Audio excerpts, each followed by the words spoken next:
Welcome to video 4 of lecture 1. In this section we're going to talk about the Epic of Gilgamesh. Maybe some of you are familiar with it. This is the cover book of the Epic of Gilgamesh, and this is one of the famous tablets which contains this ancient story. Now, who is Gilgamesh? We know he was a Sumerian king, believed to be the founder of Uruk around 2700 BCE. Gilgamesh was known as a great warrior, a great builder. He was celebrated for his wisdom and judiciousness. It is a consensus by historians and archaeologists that this King Gilgamesh probably was the first one to begin the building of walls around Uruk. The walls of Uruk extend for a perimeter of over 6 miles. We have many clay tablets in the Sumerian language before 2000 BC. And referring to the Epic of Gilgamesh, and we also have other tablets that tell stories about him, meaning about Gilgamesh, in Elamite, Hurrian, and Hittite language. Over time, seems like many of these stories were consolidated into this larger work, which was found later. The version that we have today was written in Akkadian, and it was found in the city of Nineveh. In the city of Nineveh, there was the famous library of this Assyrian king by the name of Assurbanipal. Assurbanipal is pretty well known among historians for being a despot and a warmonger. Nonetheless, he was a tireless archivist and collector. Therefore, we owe much of the knowledge we have about ancient Mesopotamia to this controversial king. Now, the tablets that we have available that told us about the Epic of Gilgamesh was found in this library at Nineveh. It seems to be 11 tablets with a fragmentary appendix and maybe a 12th. Research is ongoing, so you might be able to see in archaeological publications or literary analysis of the ancient world updates regarding the present-day research around the cuneiform tablets of the Mesopotamian kingdoms. This is a picture of Assurbanipal, who reigned between 668 and 627 BCE. We know much about how the kings of ancient Mesopotamia lived because they made sure they told us the type of people they were. And here we have Assurbanipal grabbing a fierce lion and stabbing him in the chest.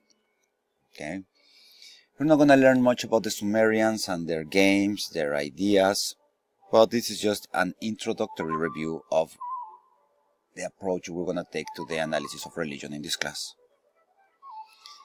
A little summary to see what we're doing is, this is a 3000 BC, to understand the invention of writing. The Epic of Gilgamesh, this king of Uruk, around 2800. What we seem to be the oldest copy of this Gilgamesh epic, around 2100. Then we find what's called the Babylonian Epic of Creation, around 1800 BC. And the standard version of Gilgamesh in Akkadian is 1200 BC. Please take a moment to reflect on the enormity of the time scale that we are talking about here. These are the 7 tablets of creations found also in the Nineveh library. Now, let's go back a little bit into the story of Gilgamesh and why is this relevant to interpreting walls of the past, and how is the analysis of walls in the present helpful for us. Now, the basic story of Gilgamesh is a very beautiful one.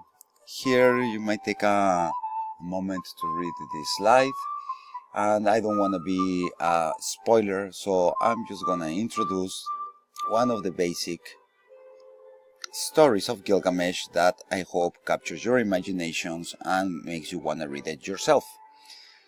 So as Gilgamesh is trying to build these enormous walls, he becomes a despot and starts exploiting his own people. The people ask the gods for help. The gods sent a man by the name of Enkidu to help the people of this city.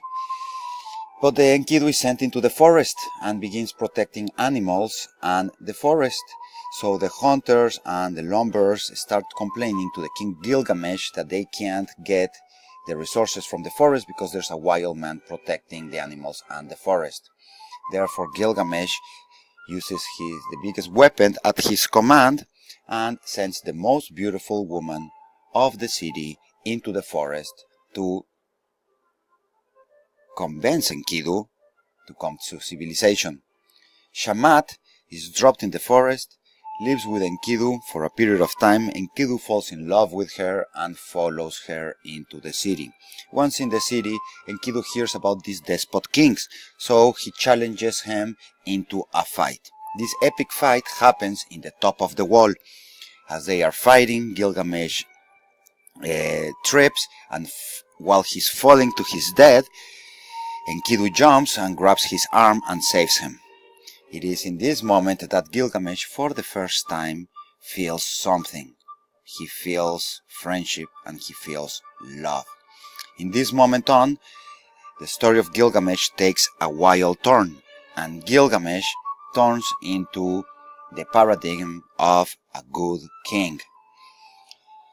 The next series of stories focus on how Gilgamesh finds happiness with Enkidu and with Shamat, and together they all enjoy the fruits of hard labor in the great city.